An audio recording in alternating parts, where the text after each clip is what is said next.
ever think about that context. Mm-hmm. So I don't, I think this is a good spot to start, but it's maybe just even anecdotally a few of those things of like stuff that's popped up. And I think one of the things that we can get at is the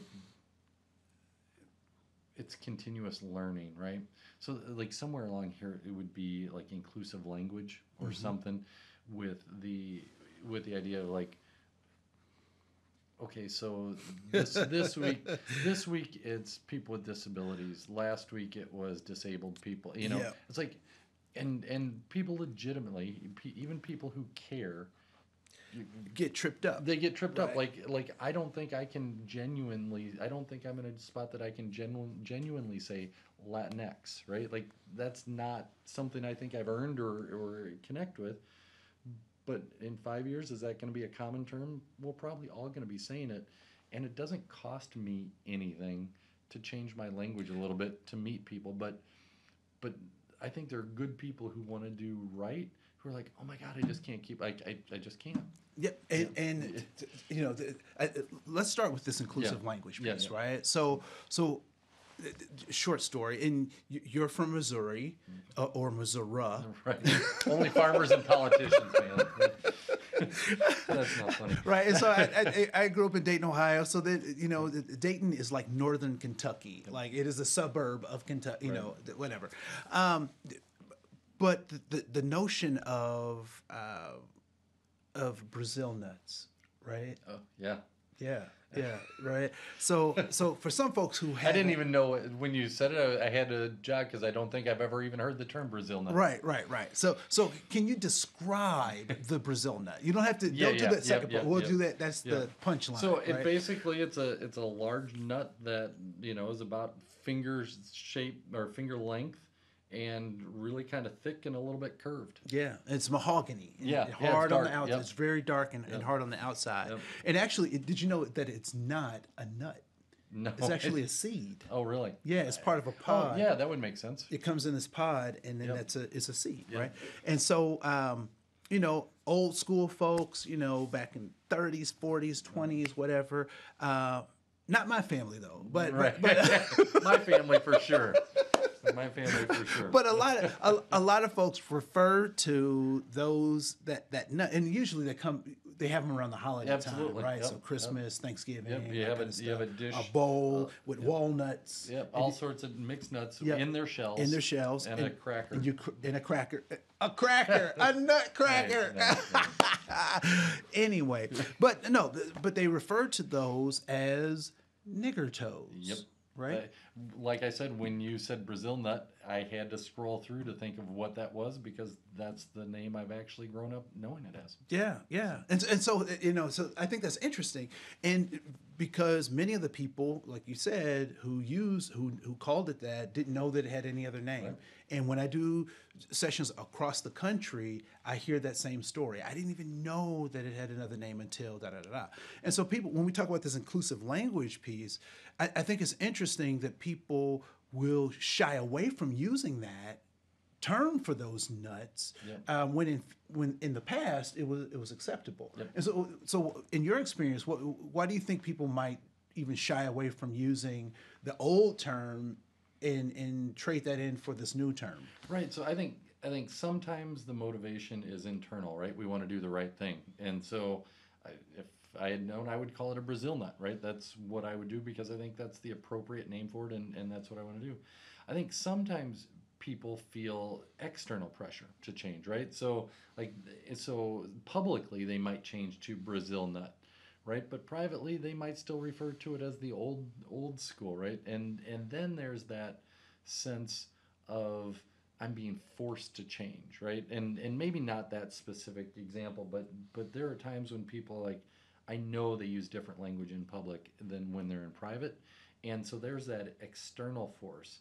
And sometimes I think those are when people try and call it politically correct. Like I just want to be politically correct, right? Yeah. And they feel negative energy around that when if you just make the shift of like I just want to use language that connects with people as a leader, right? If I'm building a team or I'm working to improve culture in an organization, I want to use language that builds team and builds good relationships. Why would I use offensive language or language that people have asked me not to use if I want the best from everybody? Like, to me, it seems really simple, not even from an altruistic standpoint, but from a manager bottom line standpoint. Like, use the language that makes people feel all right, and we're going to get more from folks. Yeah, but okay, so we have Yeah. those folks who say, look, I'm this way at work. I'm going to be this way at home. Yep. Right? What have you found in your experience about those people who can live this duplicitous existence? Yep. That's a really good question.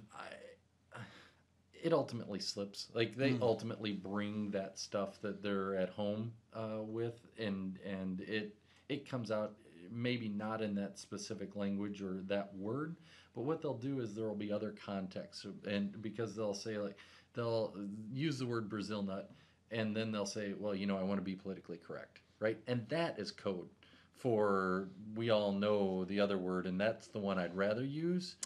But because I know it, and so I'm testing you at that point to see if you'll go along with me.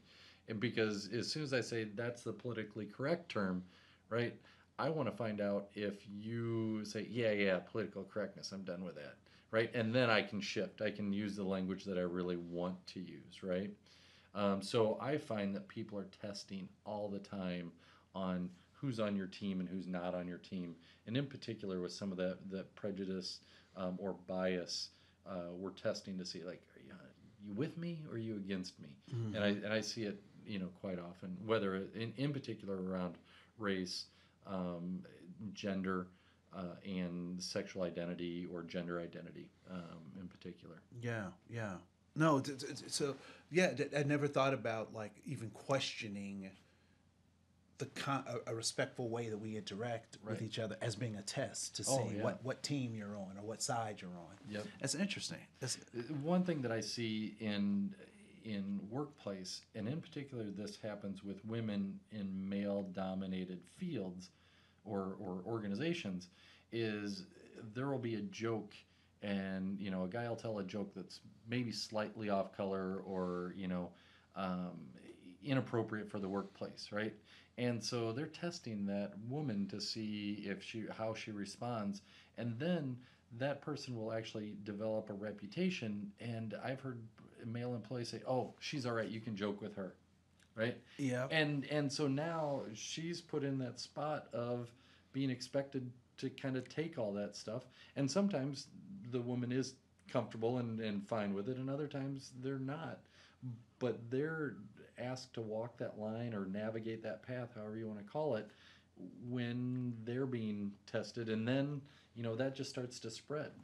So it's funny when we talk about this inclusive language piece. One of the litmus tests I have. So part of my practice is I work with people who are in some kind of punitive HR Yeah. interaction, right? Either they're trying to come back into the organization or HR is trying to curb a behavior that they've had. And so one of the litmus tests I have is for organizations and for individuals is asking about their cursing policy, Nope. right? Yep. And in a couple of situations where I've had people who have had bad behaviors in the workplace, they said they don't have a cursing policy, or that it's common for people to use curse words as a. Now, I'm not a prude, but right. So and in my past, I've used off-color words and that kind of stuff. But I also recognize that the power of just the discipline of recognizing that I can't talk in the workplace, or that I may not want to talk in the workplace the way that I do at home, really thrusts me into a different way of thinking about respect in the workplace. And what I find is that is a canary in the mine, right? So That's interesting. Yeah, go ahead. Well, because I've not thought of it that way before, because when I'm talking about building teams or trying to build credibility inside of organizations, I actually encourage people I work with to pay attention to the language people use and to mirror that language, right? So, if you're in a workforce and it's really consistent that people cuss, and you want to build credibility, a cuss word here or there might not be a bad choice, right? And to be specific about it. But I also work with teams who, in particular, I talk about meeting culture and expectations, right? And so I try and encourage them to define what appropriate behavior is. And some organizations are super comfortable with cursing, and the F word gets thrown out and nobody even blinks, right? And if that's the culture, I encourage them to put that down on their expectations that cussing is allowable, right? Yep. And it's in particular in those meeting expectations because it it can take away the weight of that word, right? And we may have different backgrounds and experiences, and if they actually discuss it, they will find out who's comfortable with it and often who's not. Mm-hmm. And they'll find that 3 or 4 people are made super uncomfortable by the culture of cussing. And so ultimately sometimes the where everybody starts out like, yeah, it's fine, it's okay, it's all good, by the time they have a conversation, they're realizing, oh, this is really damaging relationship again between people on my team because there are people who really dislike cussing. So I see a wide variety of stuff in my work. Yeah, yeah.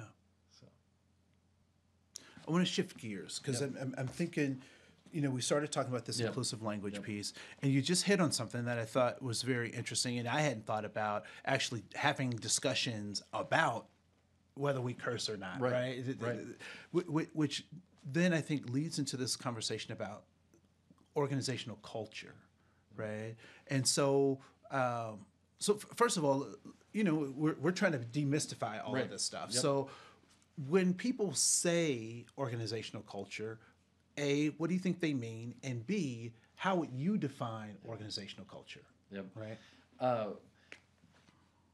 I think shorthand for organizational culture is how it feels to be in the organization. Okay. Right. When you walk in, what energy do you feel? How do people interact? What does the place look like? Those vestiges of culture, right? The physical manifestations. When I talk about culture, I talk about the formal and informal norms, right? The policies, practices, mission, vision, like that encompassing thing.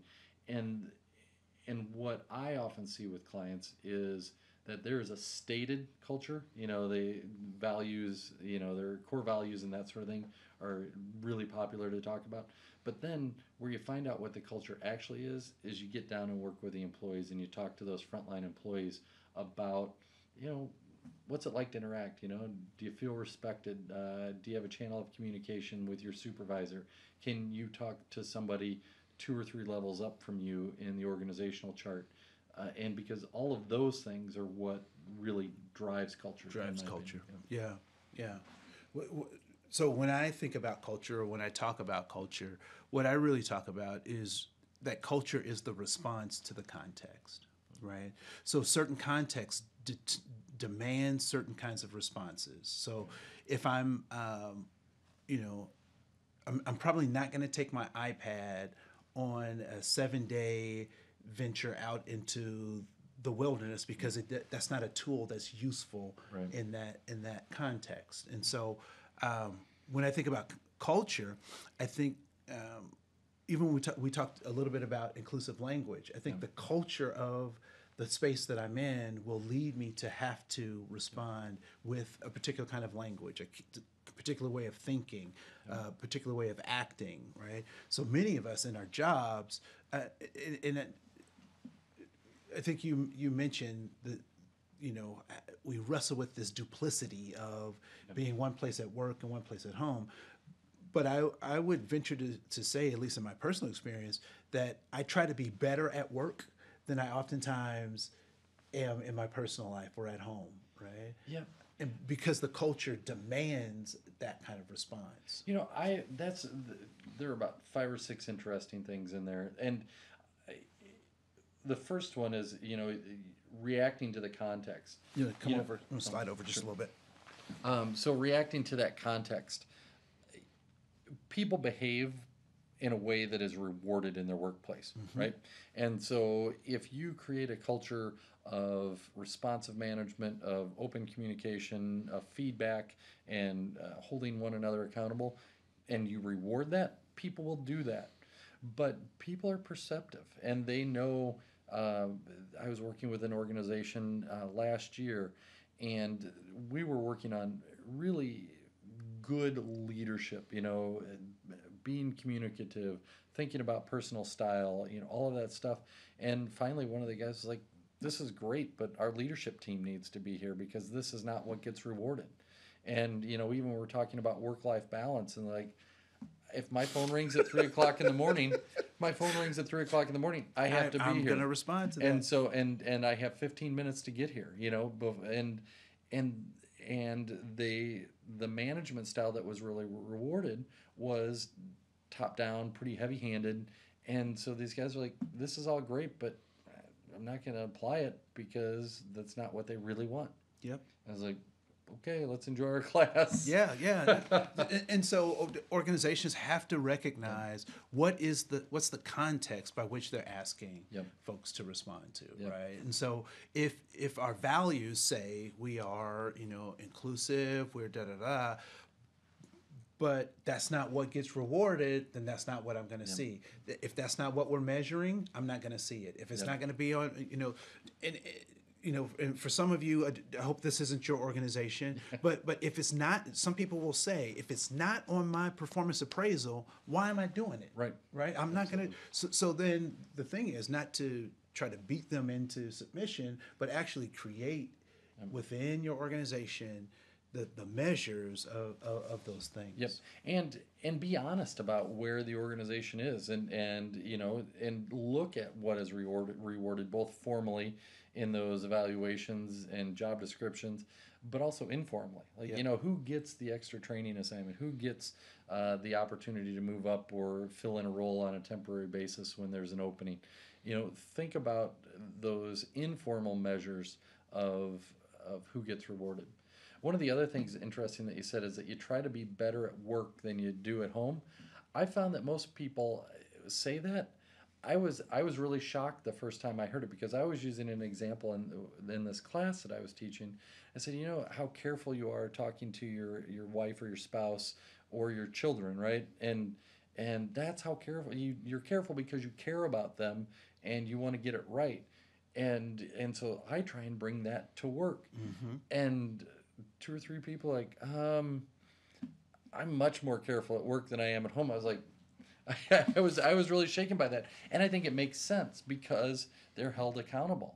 Yep. Whereas with those people that we care about and we know are going to stick with us, we give them the crap. Like we unleash on them. Yep. And so this is the funny thing, right? So bringing that stuff to work, people will say, this work team is a family. Yeah. Right? And given my experiences with families, that's where you cut loose. That's where you let it go. Yep. We don't take turns having conversations. We talk over each other. I don't know what a functional family is, but I'm clued into what a dysfunctional one might be, right? Totally. And so when people say, my work team is my family, that for me is a yellow flag, and I'm like, we got to pay attention, because there might not be expectations or standards being held to, but the value of the relationship may be circumventing our ability to be effective. Yep, and I am always always cautious when I hear huge organizations talking about being a family, right?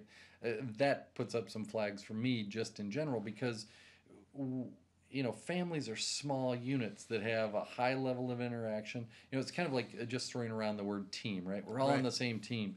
And when we talk about team in the workplace, we want people to be super tight. We want them to work effectively together. We want to have a high level of trust. And so when you apply that to a 5,000 person organization, or even a 250 person organization, and you're talking about we're a family, you start to get or we're all one team. It's like, but no. Yeah, exactly. Right. And so I think language, even when you talk about how we work together, matters a lot. And as you were talking about family, it's like, even people's family experiences are very different. Very different. And so I may not want to come to work to be in a family. No, right? Who's defining family and how that, and all the ramifications of that.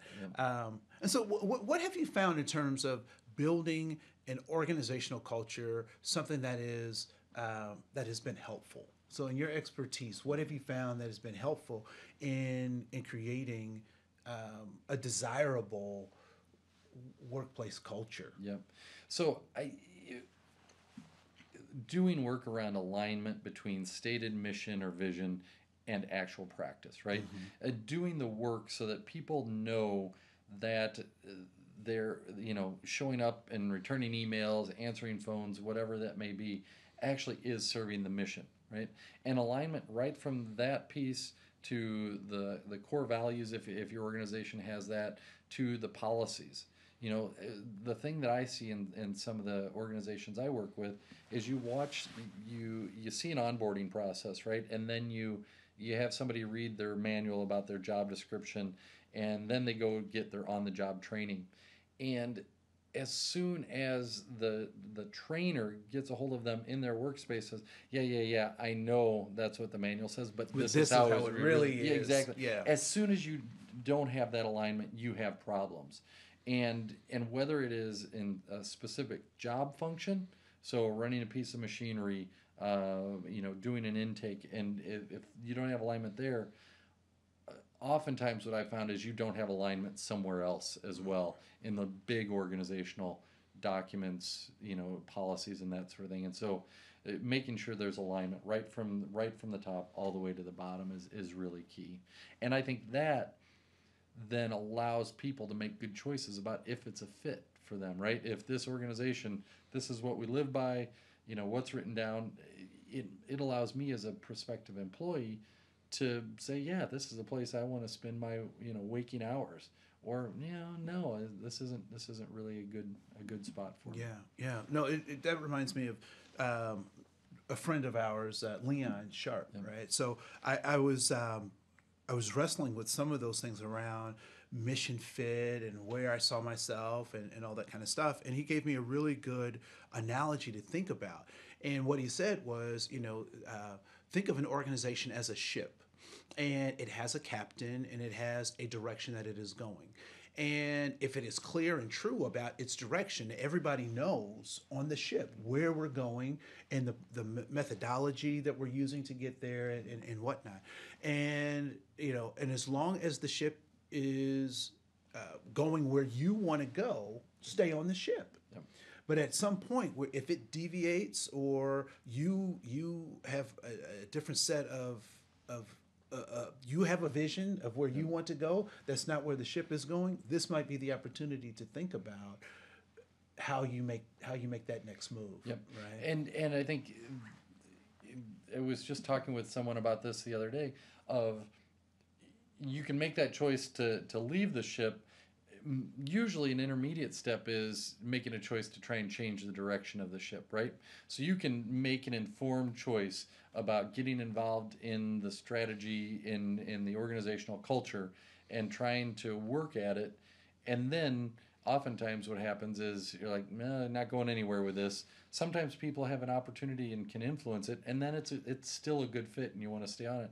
And other times it's like, nope, this isn't the place for me anymore. Let me off at the next port. Yeah. So cool. So organizational culture, it really is about how people feel within the organization in terms of the discretionary effort that they want to give in that organization, right? Going above and beyond. Cool. So let's go to our next topic, which is around this kind of demystifying diversity, equity, and inclusion. And so when you think about diversity, what comes up for you? Like, you work in this space. People often think of you as a thought leader. What are you? Yep. How are you wrestling with diversity in your sessions? Because I spent a lot of time in greater Minnesota and working in a lot of rural areas overall, it's diversity looks different in those places than sometimes in our urban centers.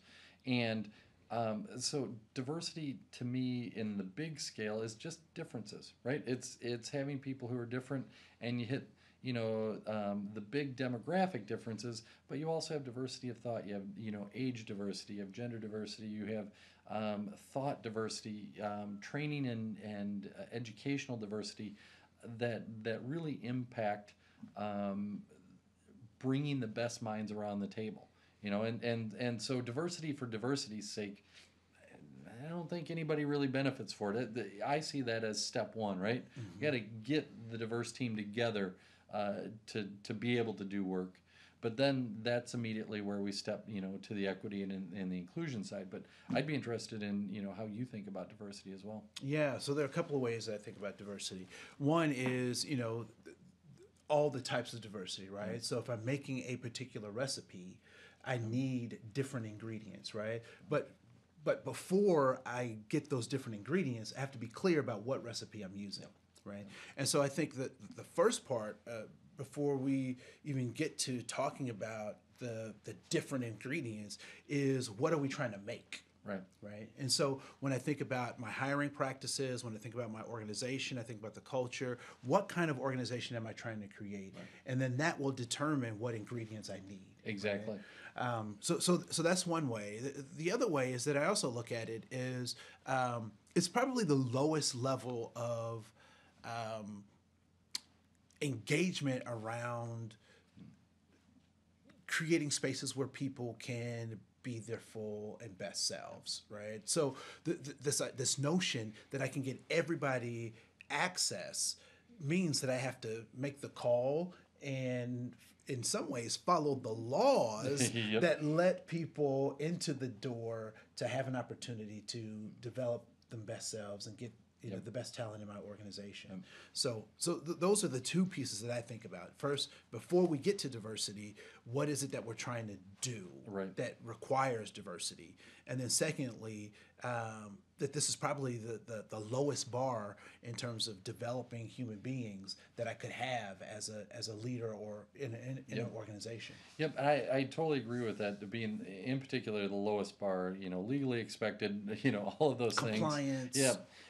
Yeah. And still to have a truly diverse workplace and to know that your employees can walk in the door and be themselves, their true selves, that even takes some work, right? Yeah, but do we really want people to be their best selves? I mean, to be their truest selves. They're people say, well, I want to be my authentic self. Well, I don't know that we like everybody's authentic self up in the workplace. Well, I think we want them to be their best professional self. Okay. And at the same point, if we have people who aren't able to be genuine or be real about a key part of their personality or who they are or a way that they carry themselves, we're not going to get their best work. And so, just thinking about creating that space that I can walk in the door and not have to hide some piece of core of who I am. Yeah. Right. I'm probably not going to show up to my office wearing a pair of cutoff jeans and flip flops. Right. You don't want that authentic self. We don't want that, Jared. No. But you probably do want me showing up as who I am and bringing my full self of the background of my experiences, where I grew up, my education, and my values. You probably want that part of me showing up. Yeah. So that piece of diversity, yep. right? Yep. So let's talk a little bit about this idea of equity, yep. right? So there, I don't know if people have seen. There are lots of memes and pictures of people looking over fences and all sorts of stuff. That try to explain this idea of equity. But I'm curious, in your experience, how have you used that, or yep. what questions come up as people try to explore what equity is? Yep. I think about it as a really simple example that I use. Well, basically, I think about it as getting people what they need, right, to be able to work to their best potential. Right, and we are going to need different things. The example that I always use is if you're buying computer systems for an organization, and the way to treat people equally, right, is to buy every single person the exact same model, exact same keyboard, same station, one monitor, that sort of thing, right? And if you have somebody doing accounting and maybe and or working in Excel, they would love a PC and they're going to work in that and do that work. But if I do graphic design or if I do a lot of social media, I might want a Mac and I might need 2 or 3 monitors and I might need more power in my station than that person doing Excel or a person sending emails all day. And so we get those people the tools that they need to be successful. That makes pretty good business sense. And I think of equity when we're talking about diversity and equity. I think of it the same way. We get people what they need so they can do their job the best. Yeah, yeah, yeah. And so equality is giving them all the same computer. Yep. But equity is about giving them the computer they need for their job. Yep, exactly. Right? Yeah, yeah. I also think about it in terms of what artificial barriers have we set up in an organization that actually don't lead to direct outcomes, right? So I think it's interesting that we do interviews with folks, right? I don't know that there is direct scientific data that supports that an interview with an individual leads to directly to job accomplishment and competency, right? And I go back to like Tom Cruise, right? He's been a spy, he's been an astronaut, he's been all these things in his movies, but he is none of those things. But he learns how to act as if, and oftentimes interviewing is a skill that one can learn, right? And so when I think about this idea of equity, I wonder. Another example is for a long time, firefighters had to carry a 100-pound hose to up a ladder over a wall as a part of their test. And what they actually found is it's very rare for a firefighter to ever have to do that. Right. So why would that be a part of a test? And what they found is that men could do that, and so men were being firefighters and women were being excluded. So equity is also like looking at your policies and procedures and saying, where are they helping us to meet our needs and where are they limiting us, right? And that limit or the equity is in the process of making sure that we engage people that help us reach our goals. Right? That makes a ton of sense. And you and I have sat in a few interviews together, as I remember. And I think there were some folks we were really excited about bringing on the team. And they interviewed incredibly well. They couldn't cut the mustard. Exactly. Right. So I think that's really key. And looking at overall, as you think about equity, recruiting processes, where you're getting folks from, and those steps. Just like you said, it's the processes and the steps, and then even inside of the workday, are there processes and steps that are necessary for us to do our work, right? So not just in that interviewing process, but are there things that we just take as standard practice in our organization that have nothing to do with getting the work done that we need to do? Yeah. It's funny. I was just working with a work group not long ago, and there was an individual who was upset because they kept getting skipped on breaks, and so the process that they were using to set up breaks was not an official process. So this person kept getting missed because they weren't at the table when the pie is getting split up.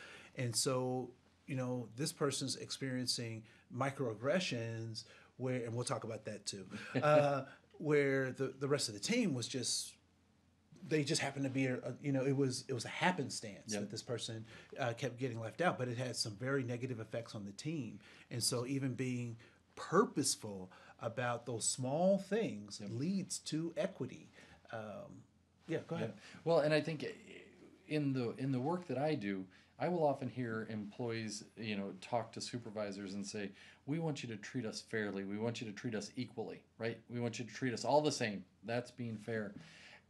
And then when you see that play out in practice, those employees either don't have that concept of what equity might be, or they don't really want it but they know that's what they need to say. So, for instance, if they're, and oftentimes I work with organizations with union contracts, right? And so the union contract will say everybody works an 8-hour shift, half-hour break, 15-minute lunches, and they'll have an official time off request, right? And supervisors will always be asked by employees, can I leave half an hour early to go get to my kid's game, right? Completely reasonable request. We don't want to miss our kids' activities. We want to get there. And so the equal way of treating all those employees is to say no, right? Because that's not what the contract says, or that's not what the policy says. Even outside of a union agreement, the policy is you work until this time.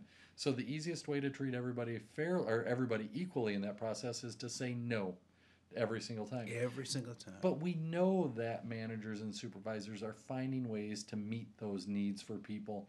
But the question is, are they doing it equitably? Are they finding what you need? You may not need to leave 15 minutes early to go get to a kid's game right at this stage in your life. I might need to leave 2 hours early because of where I live, and I need to get to to an activity. And we start to see patterns of how people respond to those requests that can show those underlying biases or the way that they see their employees, right? And so I think those sorts of informal things that happen are a really good window into the fact that people want to be treated equitably. They want to be treated differently and appropriate for their situation, but sometimes they don't want to apply that to others in the same way. Yeah.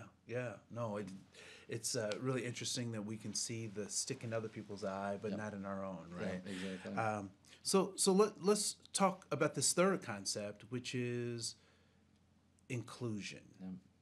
So, I have everybody at the table. I have this diversity stuff. I'm trying to treat everybody fairly. Isn't that enough? Like, what does what in your experience, what does inclusion even mean?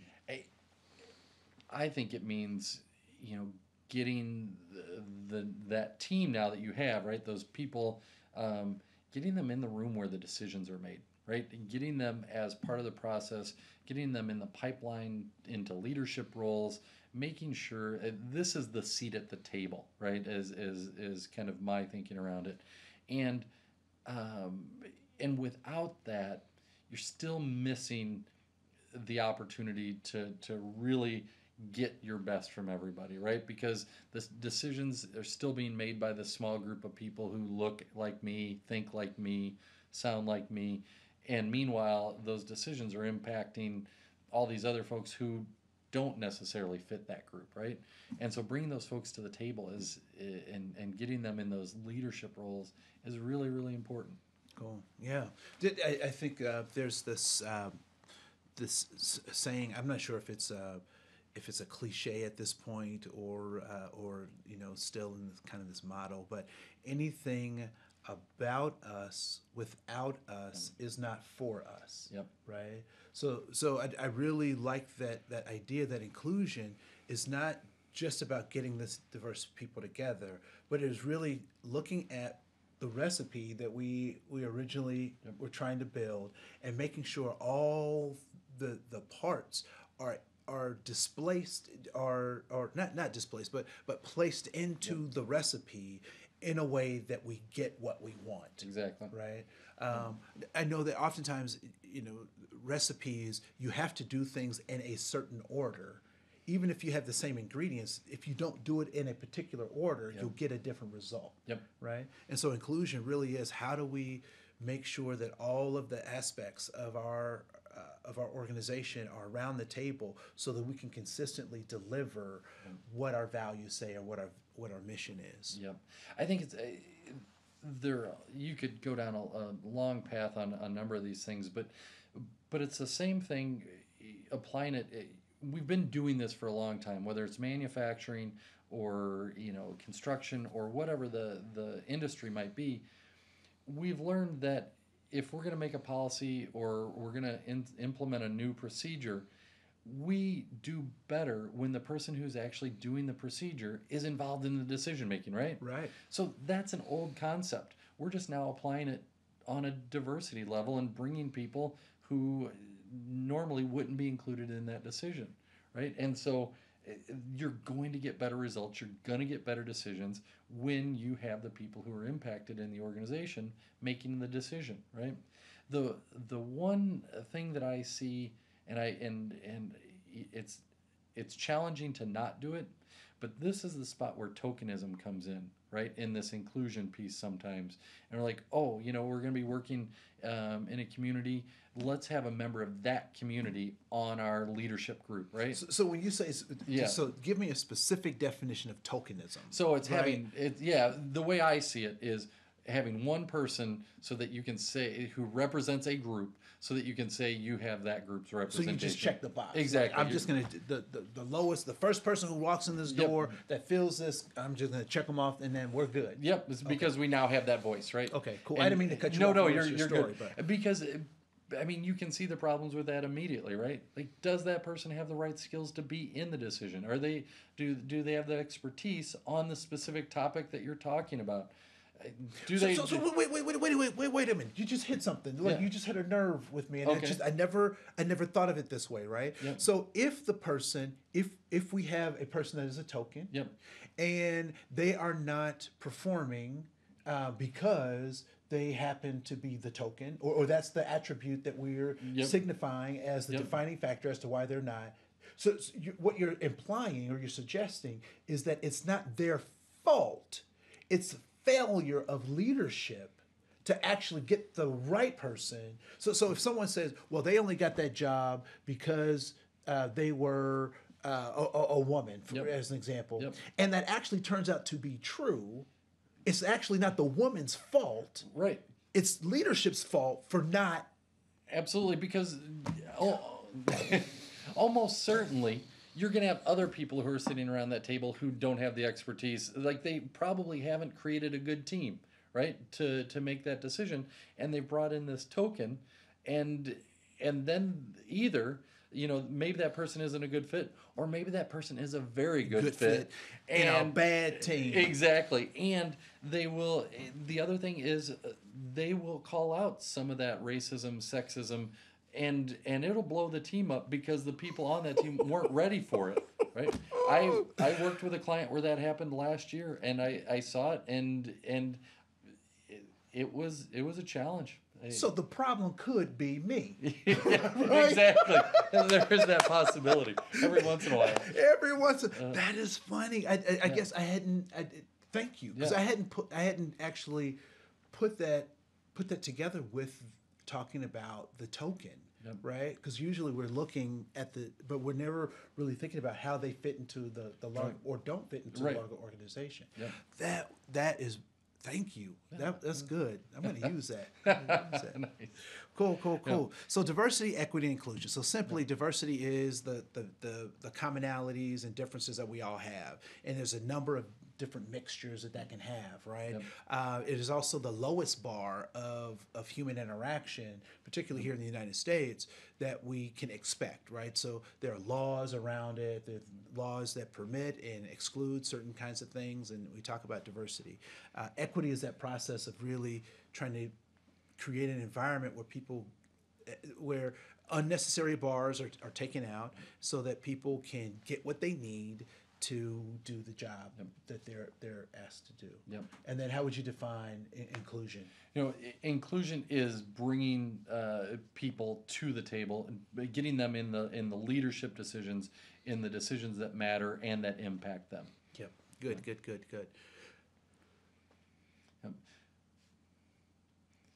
All right. Go ahead. So one thing that I would like to talk about and would love your input on is the jargon around diversity, equity, and inclusion.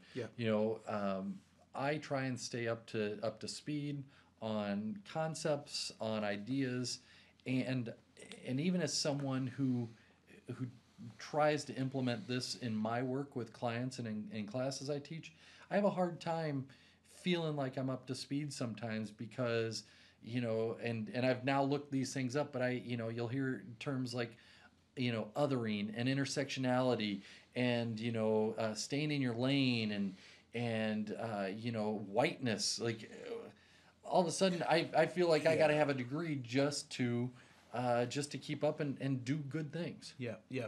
So one thing from my perspective, and I am one person in a community of thousands, is really check our intentions, right? So I'm always balancing the impact of my language with the intentions of my language, right? And so really looking, so when we think about what do we want to call a group of people, folks should first check your intentions. So why do you need a label for them or around this, that, or the other thing, right? And so that will drive some things. So as an example, if I'm in an educational space, I'll use terms like minorities when I'm reporting to the federal government, because the federal government asks me about minorities. They don't ask me about people of color. So that it would be inappropriate for me to respond to the federal government around people of color when they ask me about minorities. So part of it is the context drives some of that conversation about what I should call people. What I also recognize is that I if I really want to know what labels I should use for people or what I should call people, I really want to develop a relationship with those people, because they'll tell me, right? And if I have a relationship with folks, if I do it wrong, they'll want to tell me that I'm doing it wrong, absolutely. and they'll guide me in that process. And so, when I think about language and I think about, I don't know what to say, I don't know what to do. First, check your own intentions. So, and what's your necessity to know, right? So if it's important for my job, I'm in HR, or I'm working in insurance and I have to make these kinds of reports. That's important stuff to know. And so I look for the federal government to give me guidelines on what to call people. If I'm in why do I want to know? And so in social justice circles, there's a much more, kind of sophisticated language. But I would also suggest that people pay attention to why they want to use certain languages, right? So I know that in my personal experience, that when I've wanted to exclude people from a conversation, I talk in a way that is exclusive to only the people that this applies to. And just like we have coded language for other things, in the social justice circles, there's coded language to let you know that you're an outsider and that what you're about to say isn't as important as what I have to say, because I know the right language, right? And so that intention of why we want to. So here's a couple of examples, right? So I understand the premise under or behind or the underpinnings of white supremacy, right? I understand, white fragility and that kind of stuff. Most of the audiences that in circles that I'm presenting in front of, those concepts, for me to mention those concepts, would add nothing to their level of knowledge or sophistication. So for me to use those use those words would be alienating to the nature of the relationship that I'm trying to build as I'm doing this presentation, right? So I have to engage in something that I refer to as elegance. And elegance is, I don't know if you've ever seen someone do a dance or a recital or sing a song, and they did it so seamlessly and effortlessly that a part of your brain says, I can do that too, right? But you can't. Right. But a part of it, I bet I could do that, right? Because they've taken something that is so sophisticated and they made it so beautiful and simple that we all think we can do it, right?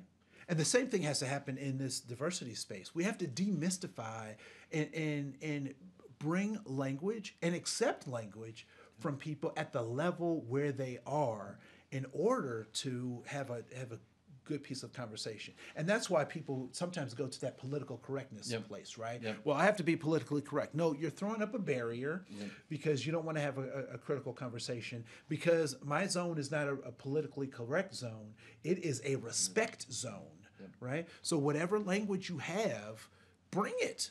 And if I don't know what to call people, what that is assigned to me is that I don't have enough relationships with those people to even have a conversation with them. So It's the first 100% step, correct. the first step is to build that relationship with those folks, and then you'll know what to call them. Right. And I think people are so good at seeing intent, right? Yeah.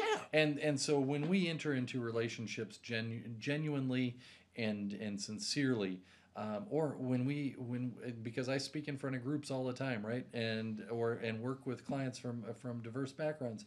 When I mess up, people will tell me, and mostly they'll do it respectfully, right? Because I believe, get my intent is of respect and is purposeful, and so I'll get that feedback.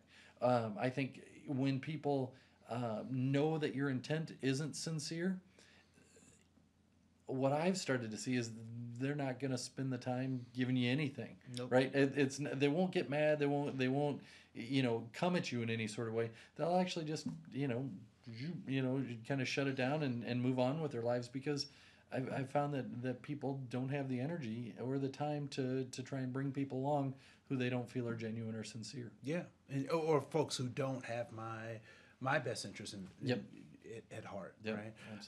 And it's funny. I remember referring to myself as an ally. I'm an ally for this, and I'm an ally for that. And I remember someone pulled me aside and said, "I appreciate that you are an ally." Right? And the ally is this idea that you stand up for another group of people, even if they're not there, and you're righteous, you're down with the cause or up with the, I don't know what the right language is, right? But they asked me a really critical question. They said, well, who else calls you an ally other than yourself? Right? So if nobody else is calling you an ally, you're not an ally, right?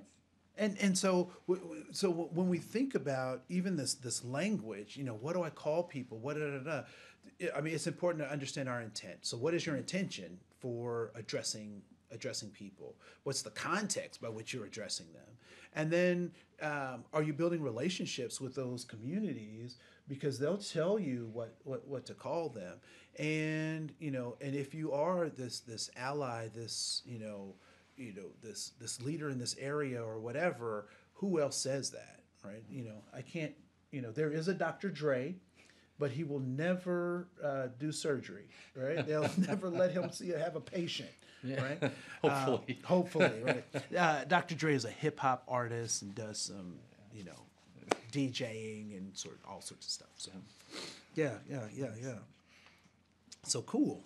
Well, and I think the only thing we haven't really talked about is how all of this fits into a leadership approach, right? Yeah. And just kind of connecting diversity, equity, inclusion to developing myself as a leader, developing my organization or my team into the highest performing organization or team that I can. Yeah. I would say, one of the first things, if a leader is going to do that, is to be self-aware, right? And so all human beings have very similar motivations. We're looking for safety, we're looking for significance, and we're looking for belonging. So we have to recognize within ourselves, what are my core motivations as a leader, right? And that could include the ego, right? You have to address the fact that we should have a healthy ego about, what our capabilities are. And we also should address that shadow side, right? So shadow side of the ego is the narcissist, right? So, is my my need for safety, significance, and belonging a healthy one that supports a positive ego, or does it hit that shadow side of narcissism, right? And so really being able to balance, my personal needs, I think, is the first step in recognizing how I can be an impactful leader. Yeah. Well, and I think the as we develop ourselves as leaders, right? We know we need to have technical competence in our field, right? Yep. We know that we need to understand managing people. We know that we need to understand managing our managers or managing up. Yep. We know that we need to understand managing our time and developing strategy, all of those things. Diversity and equity and inclusion are just another tool in the toolkit for a good leader, right? Yep. It is going to be an expectation in our changing workforce for people who want to continue to be successful and want to move up in their careers. It's just another thing that we're going to have to learn if you haven't already started learning, and be comfortable, learn to be comfortable with the language, with the actions around it, with the whole concept so that we can apply it in our workplace. Yeah, yeah, and recognize, that groups go through life cycles, right? So, what is his name? Forming, norming, storming. Yeah, I can't think of the person's name It's either. not David Kolb. It's I can look it up real yeah. quick. Let's look it up.